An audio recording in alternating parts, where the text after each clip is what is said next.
On their way home from school. They have no reason to be scared. There's never been trouble with crocodiles. Until now.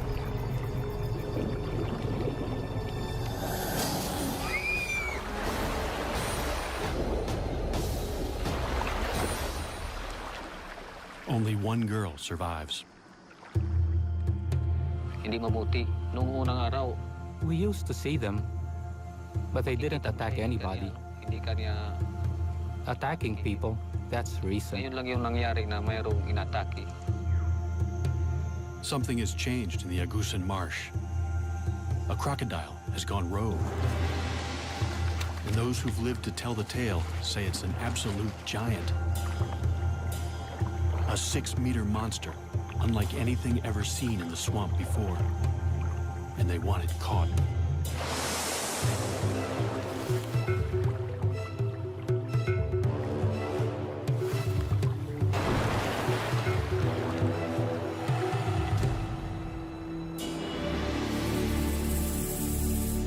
And just 5 kilometers from where the girls were attacked, villagers catch a massive crocodile.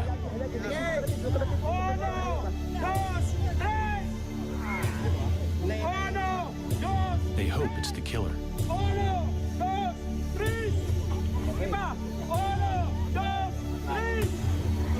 All night long, they struggle to haul it back to the village. It's alive. Still wants to fight. It's clearly an exceptional animal. But the real question is, have they just caught the largest croc on record? And will that finally bring an end to 2 years of terror? The Agusan Marsh lies on the island of Mindanao in the southern Philippines. It's an almost pristine wetland the size of the city of Chicago. At the southern end lies Lake Mihaba. The enormous network of lakes, rivers, and marshland is an ideal habitat for crocodiles. People live here for the same reason as the crocs. The fishing is good. Some build their houses floating right on the water.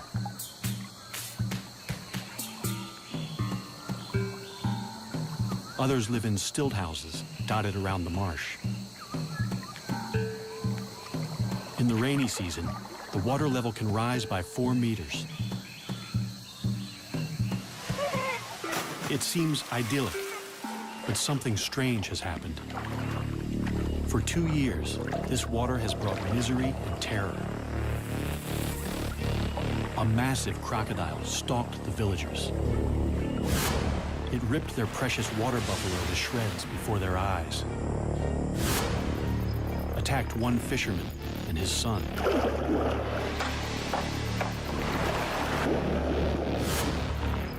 And snatched another man from his boat to eat him alive.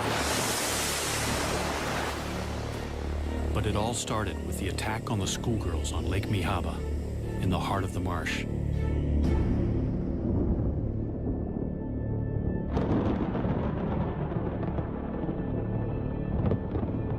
It's 6 o'clock, already nightfall. 11-year-old Marina Ruiz and her friend Echel Rodrigo are heading home from school. Fisherman Roy Dagas follows right behind.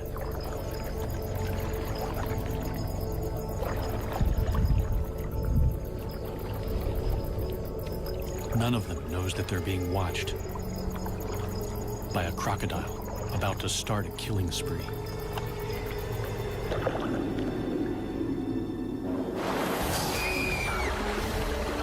Sitting up front, Rowena never sees it coming. Roy saves Echel from what looks like a monstrous crocodile. But Rowena is decapitated. Seeing her head in the crocodile's mouth was disgusting. Lain tanawon. Later on, we Kitambunan found her nato body covered with banana leaves. dahon sa saging, sir. It was really smelling Kay bad. baho na siya kayo. Rowena's dugout canoe still bears the scars of the attack. Kani This ang is gigamit Rowena's ni boat, and Rowena, these are the bite kabalot marks ug left by the kanang crocodile. iba- Here, Madiri. here, Ug kani kana and here. mauni ang What kind of monster can bite through solid wood? The culprit is a saltwater crocodile, or salty. They're the largest of all living crocodilians, typically reaching 4 to 5.5 meters. Salties prefer fresh water, but can live in the sea because they're able to excrete salt through special glands. They've spread thousands of kilometers across the ocean to colonize lands from India to Australia. Salties have been hunted to the brink of extinction in much of Southeast Asia for their fashionable and highly sought-after hides. They also have the strongest bite of any animal.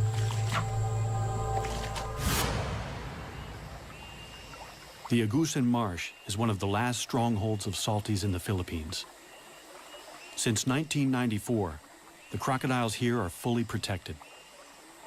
Killing one could land you 12 years in prison. The tables have turned. Now the people are being hunted. Roy Dagas is badly shaken by the attack. I was afraid that Rowena's parents would blame me for her death and kill me, since I was the one who picked her up. With a rogue crocodile in their midst, no one feels safe.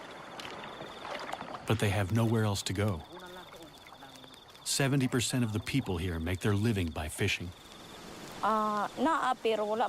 We wouldn't get any work in town because my husband is a fisherman. So we have to stay here in the Agusan Marsh. We have no choice but to stay here. The people who live in the marsh are mostly an ethnic minority known as the Manobo. They live a mostly traditional lifestyle in one of the poorest areas of the Philippines, completely dependent on the marsh for their livelihood. After years of peaceful coexistence, people here suddenly live in fear of crocodiles. We stay inside most of the time because we are scared. We only go outside when Roy is around. Hindi mabuti. Nung unang araw, We used to see them, but they didn't kita attack mo siya, anybody. hindi kanya Attacking people, that's yun lang recent. yung nangyari na mayroong inatake. Because the crocodiles are strictly protected, the villagers can't hunt the croc down until the government issues a permit. Meanwhile, children go to school, and the men still have to go out fishing to feed their families.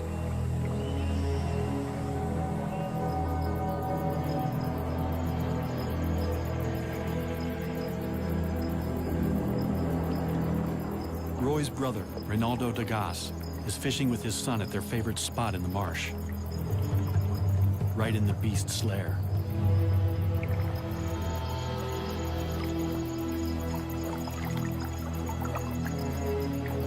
Fishing from the low-sided canoe, they're sitting ducks when the monster croc attacks. The pair fights back. Nasagwal ko yung ano. I hit it on the side of its head with my paddle. Kaya, Then it bit the side of the boat. mga ano It lang, was very close. yung pagkagat niya sa akin. They bolt to the bank for safety. Reynaldo cheats death, one of the few who live to tell the tale. Nagpapasalamat po ako sa Lord nga I thank the hindi po Lord ako for saving me natsambahan. that night, or I would have Kasi been pag dead meat. natsambahan, wala na ngayon. Just downriver from Lake Mihaba lies the village of San Marcos, population 1,075. The village has no electricity or running water. It's the main base for the Manobo, including people who live in floating houses and retreat here in the rainy season. Rudy Ayala is the chieftain of this area. Ang pinakadako nga hulga sa buaya. The biggest threat to crocodiles here is the growing number of people moving into the crocodiles' territory, Ang ilang pagkaon, competing with them for food and space. Ang ilang pagkaon sa nagkagamay. Competition for fish in the lake could be causing the big croc to seek out new food. In San Marcos, it's found a ready supply. The people throw their garbage, including animal carcasses, in the water. The crocodile has been spotted in the river that runs through the village. So, akong Rudy ipabot kaninyo, lays down the law. nga gumikan The advice is simple. Don't lure the crocodile into the village with easy meals. It seems to work. There are no further attacks near San Marcos. Instead, the crocodile sets off in a different direction. It's been spotted 5 kilometers south of Lake Mihaba, and it's about to kill again. Nueva Era is a remote village set back from the marsh. The small stream that flows through it is the sole source of water for 1,300 residents. A 15-meter wooden bridge is the only safe crossing, especially now that the croc is in their creek. It's a long way from home, having swum through a network of rivers and creeks to reach the village from Lake Mihaba.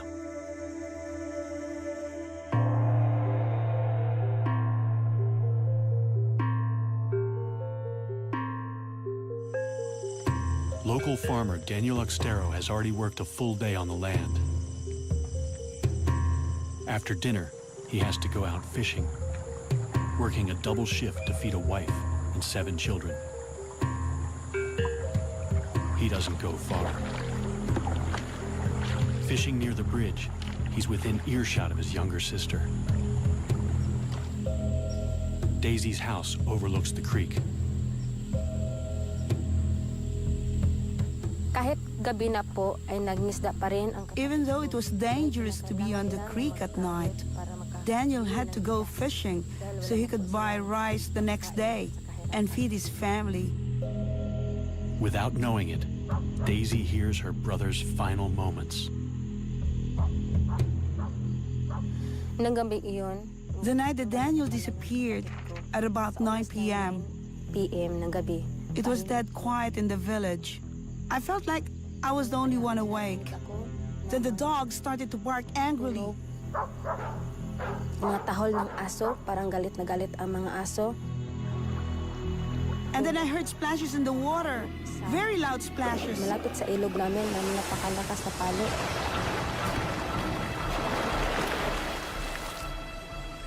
Papunta na ako. I was terrified, so I went to bed. Natakot. At kinaumagahan, The next morning, one of our relatives came to tell me that Daniel had gone missing. Daniel na hindi nakauwi. Despite repeated attempts to find his body, all that was ever found of Daniel was his boat and his hat. This picture is the only memory we have of Daniel, because just before he was killed, his house burned down and everything he owned was destroyed. Kani ang balay ni Daniel, nagamay taghuat madako. This was Daniel's house, but it burnt down. He was building another one when he went missing. Nawala siya. Daniel's family lost a provider and a much-loved father and son. Guol ko kay wala naman siya. Of course I miss him. He's my son. Perhaps it was fate. He was a fisherman, and maybe this is a fisherman's fate. Panginabuhi, pangisda. The fate of Daniel's killer is also sealed. The government in Manila has finally issued a permit to hunt down the rogue crocodile, as long as it's taken alive. There's only one man for the job. Croc legend Ronnie Sumiller has been hunting nuisance crocodiles for 20 years. This will be his most dangerous mission yet. Members of Daniel's family are eager to show Ronnie to where the attack happened.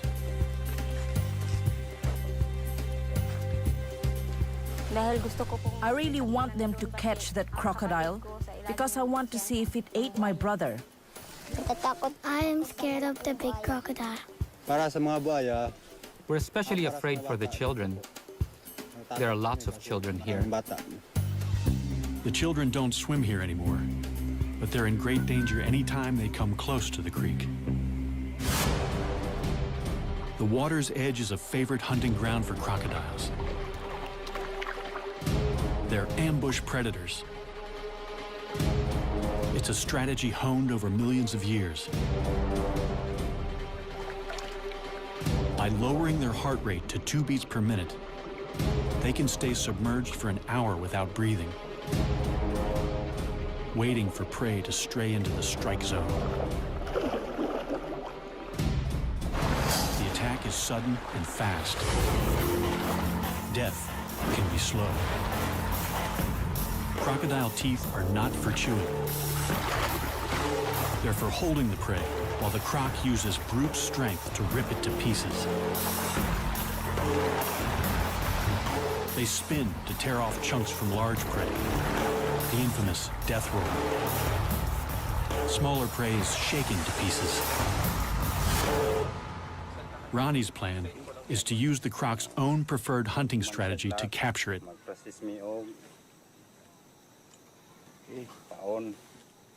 A morsel of chicken suspended just above the water is an irresistible lure. So that's the principle. One, it is grabbed by the crocodile. The crocodile will run away, and this will close down. This will catch the upper jaw. In Ronnie's experience, a snare is least likely to injure a crocodile. Bubo siguro yung kwanlong. So, this is a hard job because we have to make sure that it's we have to capture it alive. Ronnie posts a sentry in a nearby treehouse. Now, it's a waiting game.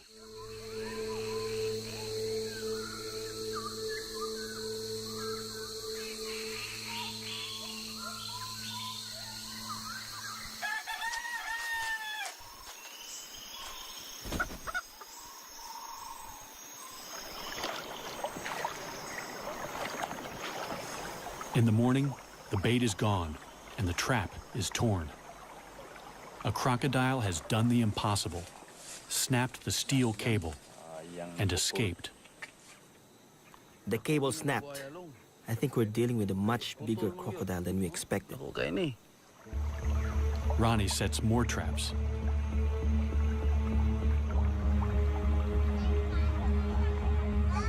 For the villagers, it's a terrifying wait. They find trap after trap in shreds. The croc must be huge. 3 weeks later, a trap finally holds.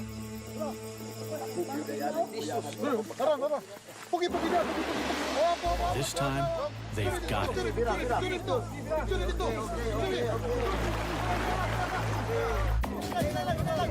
Several dozen men strain in a tug-of-war with a powerful crocodile on the end of their line. The beast is so heavy and so powerful that it takes several hours to haul it in.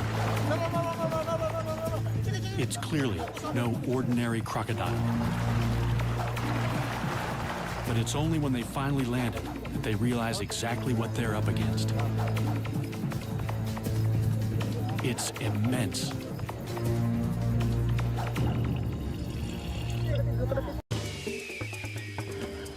This show was created for you and your family to watch together. Welcome to Nat Geo Wild.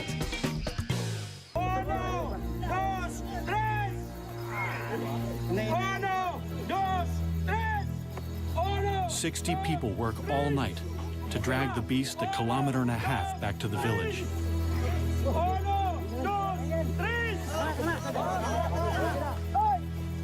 It's over a ton of muscle, power and killer instinct.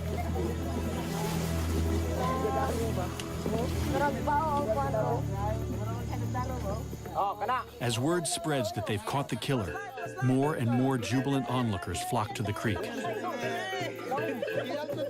Everyone wants to get close to the enormous animal now that he's tied down.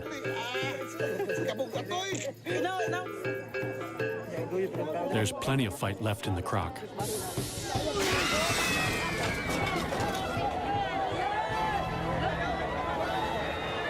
For a moment, everyone's heart stands still. The ropes only just hold. But the hard part is yet to come. They have to transport the enormous reptile 11 kilometers to a purpose-built tourist park at Consuelo, near the main road. The problem is, the road to the park is on the other side of the creek. And the only bridge is far too rickety and narrow. They have to transfer the killer crocodile to a makeshift pontoon and float him across.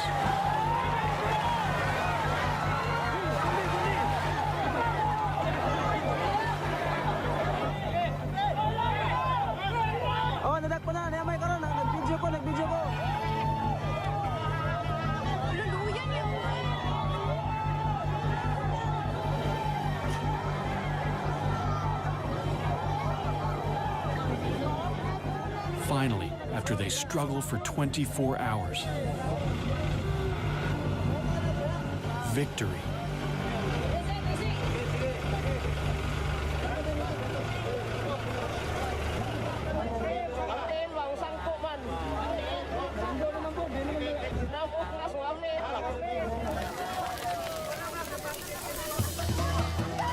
The party goes on deep into the night.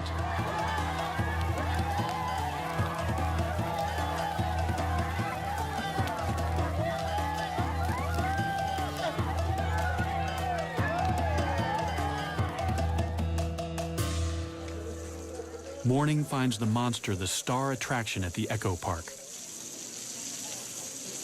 Its pond was initially going to be a swimming pool for children. It's clearly a male. He weighs more than 1,040 kilos. Female salties rarely exceed 160 kilos and grow no more than 4 meters. This guy looks to be over 6. They call him Lolong. Lolong could get them into the Guinness Book of Records. They finally get a good look at him, but the villagers have second thoughts about whether this is the killer croc. That's not the right one, is it? No, it's too small. In the cold light of day, they say that no matter how big he is, he's just too small to be the killer.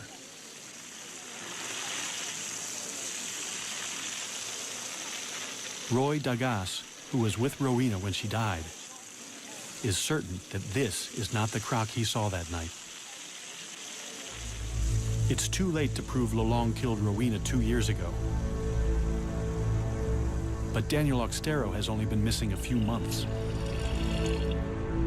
Could his remains still be inside Lolong's stomach?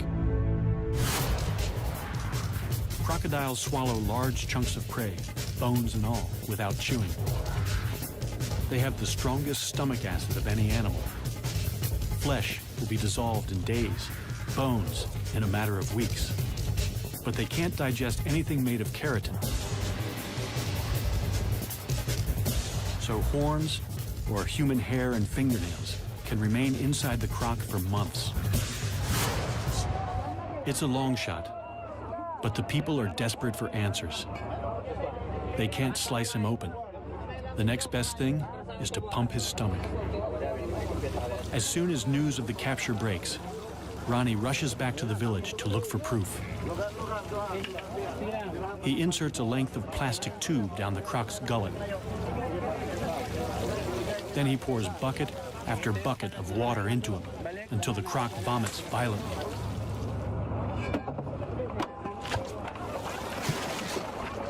Ronnie doesn't find any human remains. The stomach pumping is inconclusive. It's possible they didn't get everything out, or that Lolong had coughed up a hairball before they caught him. It's also possible that another giant crocodile killed Daniel, and that it's still out there. Life is returning to normal on the island of Mindanao, but it's not safe to go back in the water. Giant crocodile sightings continue even after the capture of the monster croc Lolong. Ronnie Sumiller is called back for duty. I am going back to capture the big crocodile, bigger than Lolong, because the villagers are endangered. Lolong could have taken to the creeks because a more aggressive male chased him out of the lake. It's a frightening prospect. The first place to look is Lake Mihaba in the heart of the marsh. Agusan's crocs are notoriously shy, so the best chance of finding it is at night. We are going to Lake Mihaba to spotlight and hopefully to see large crocodiles. With a local guide, he ventures into the crocodile's world at the most dangerous time. Every attack so far has occurred at night. It's dangerous to do this in this lake because of the presence of the large crocodile. But using flashlight, normally they will not attack. They're not alone. There are hundreds of crocodiles all around them. One of them could be the giant killer. In this lake, it could be 2 or 3 large crocodiles. Could be as large as Lolong, maybe 20 feet. They see lots of smaller crocs.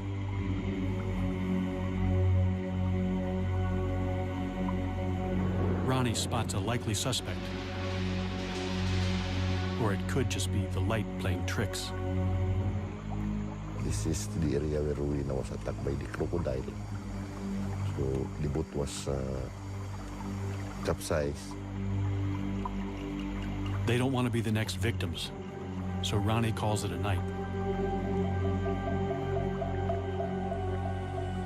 Then he gets another break in the case. Near Nueva Era, he hears of a rare sighting of a giant crocodile in broad daylight. He misses it by only hours. Hello. Hello. Did you see a crocodile over here? Yes, at about 11 o'clock. So, this is where its head was positioned? Yes, with its shoulders over here. How big do you estimate its head was? It was huge, and he had his mouth open like this. With a stick, Ronnie measures where the head was, so he can estimate the croc's total length. I've never seen a crocodile like this. He is almost 40 feet, I should say. It's really a huge crocodile. Even for a skeptic, it's scary to imagine the croc that hauled out here. Then Ronnie discovers that this is not the first time that someone has reported a 12-meter croc around Nueva Era. A few months ago, Javar Abdul saw a colossal crocodile take down his prize water buffalo, or carabao. Imagine the croc that could take down one of these. A fully grown carabao weighs almost 500 kilos. Losing an animal like this is like losing a tractor. They're our livelihood. We use them to plow the fields and to haul logs. It was a huge loss for me because it was the only carabao I had. The monster dragged the massive carabao downstream, but got stuck under the bridge, so Javar got a good look at the culprit. So why couldn't the croc pull the carabao under the bridge? The water level was too high, so the legs of the bridge were blocking it.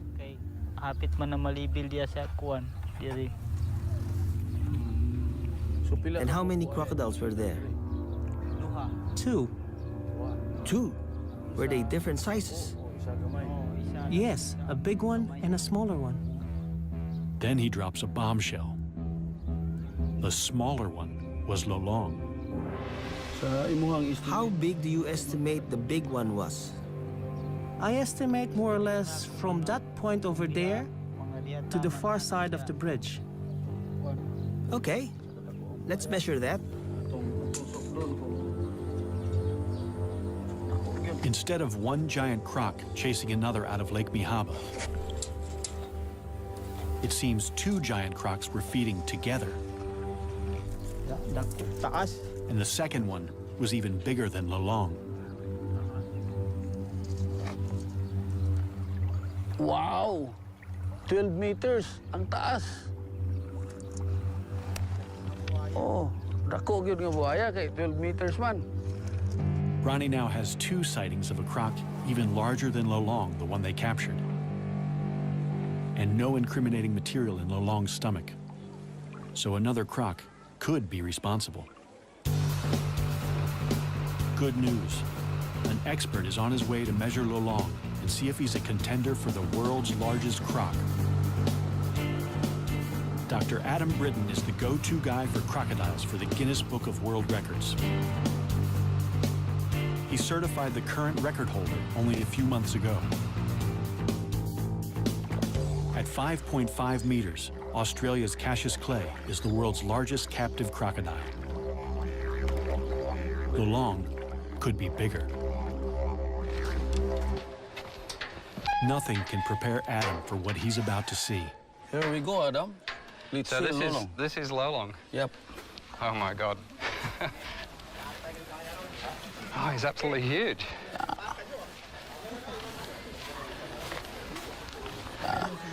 That's Lolong. It's huh? incredible. Yeah. So really huge. I think he's the biggest crocodile I've ever seen. Yeah. To qualify for the Guinness record, Adam has to ensure Lolong lies perfectly flat and dead straight. So how do you measure a giant man-eater? It would be good to do it actually down the crocodile's back. Very carefully. I'm actually going to inject him with 2 different drugs.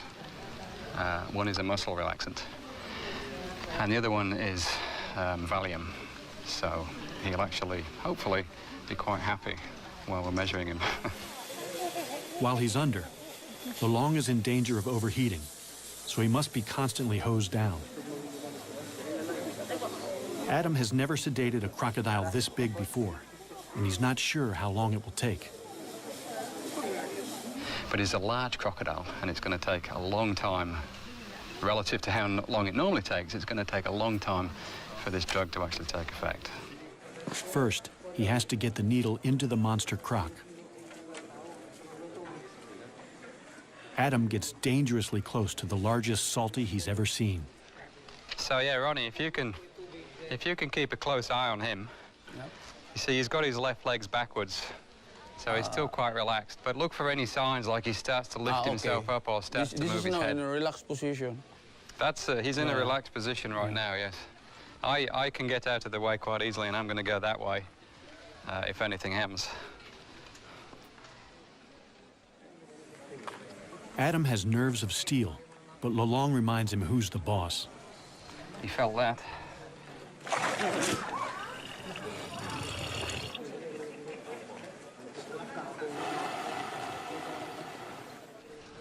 He's got some really powerful muscles that run down his tail, and this is intramuscular.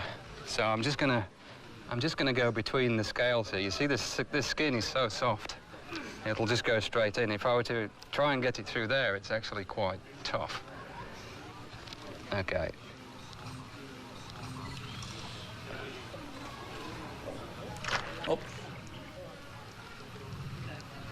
Okay. It's like a big mosquito. Wow, even that bent the needle. That was simply because he moved his tail. So the power of the muscles in the tail bent the needle while it was inside. 30 minutes later, Lolong is still showing no signs of feeling sleepy.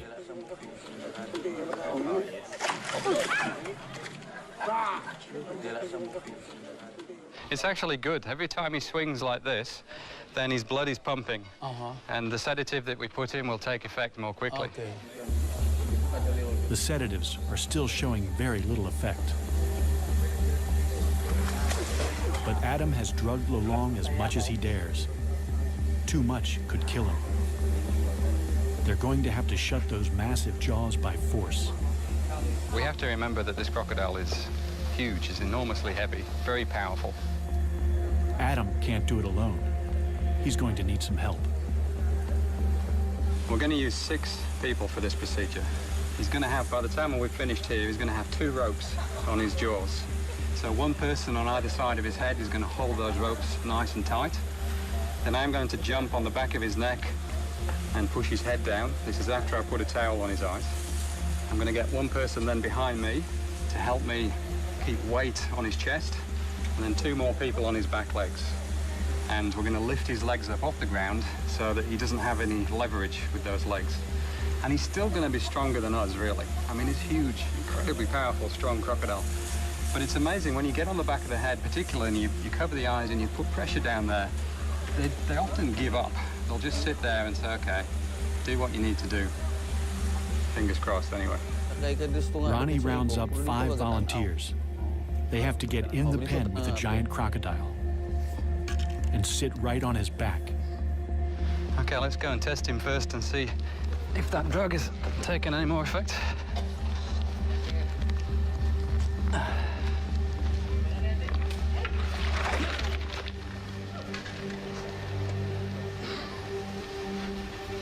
Yeah, just poke him, just touch him gently there. You see the way he tried to flick his head then?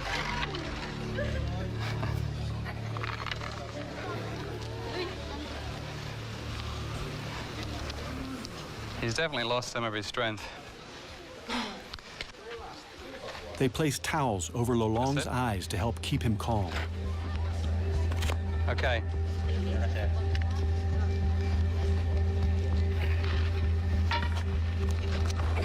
Holy mackerel.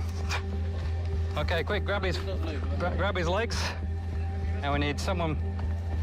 Okay, everyone on. Someone with the tape now to tape his jaws. It only sticks to itself. One more. That's good.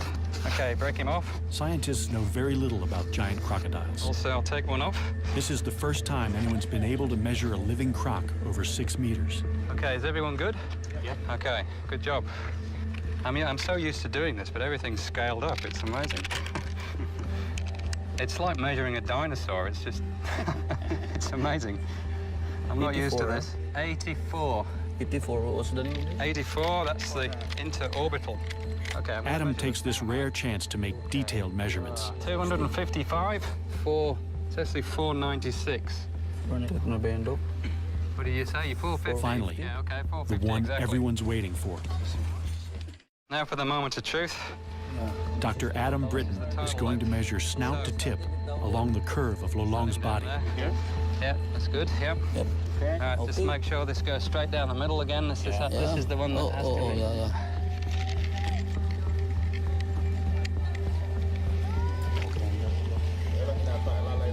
Can I get someone to hold this?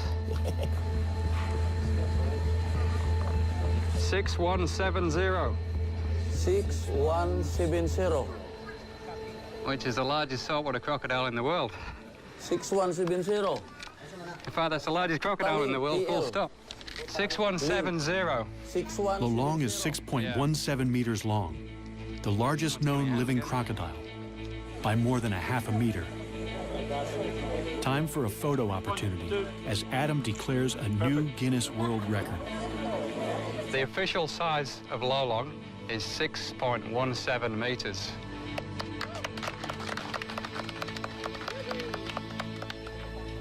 give him a round of applause for that.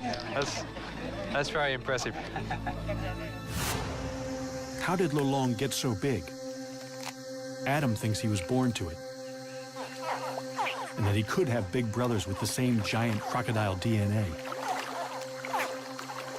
As with humans, nurture is just as important as nature. Crocs grow most when they're young, but any stress inhibits growth. Only 1 or 2 siblings in a clutch reach their full potential.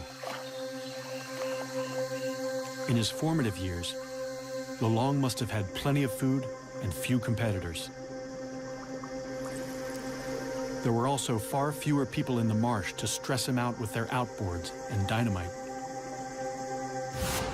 Adam has what he's come for, but getting off again is almost as hard. Everyone from the back will go backwards, all the way backwards, straight off. You last? Yes, yes. And then I will come off and I will take the towel off. So what you need to do now is cut this rope, cut this tape, sorry. Everyone ready to go back? Go. Go. Backwards. Keep going. Keep going. You too. Yeah. Okay, now you can... While Lolong is still a bit groggy, Adam can't resist the temptation to get his first really close look at the business end of a 6-meter croc. This is probably the most powerful set of jaws in the world, with teeth that'll make a meal of anything unfortunate enough to get too close. One thing that's interesting with these big crocs is the size and the shape of the head varies a lot. Lolong's is quite wide, so it's actually very interesting. He's got all these incredible gnarly ridges all the way down the front of his snout. But you look at his head and it's so flat and wide. Oh, and now he's opening his eyes to look at me. So, well, if he's looking at me, I'm going to move a little bit further out of range. So a saltwater crocodile has got the strongest bite of any animal, without question, and particularly Lolong. I mean, this will be, if we were to measure this bite, he would be the strongest that had ever been measured. It's quite amazing. But if you're going to have such an incredibly strong bite, then the jaws have got to be strong enough so that they don't splinter when you bite down on something like a turtle, for example.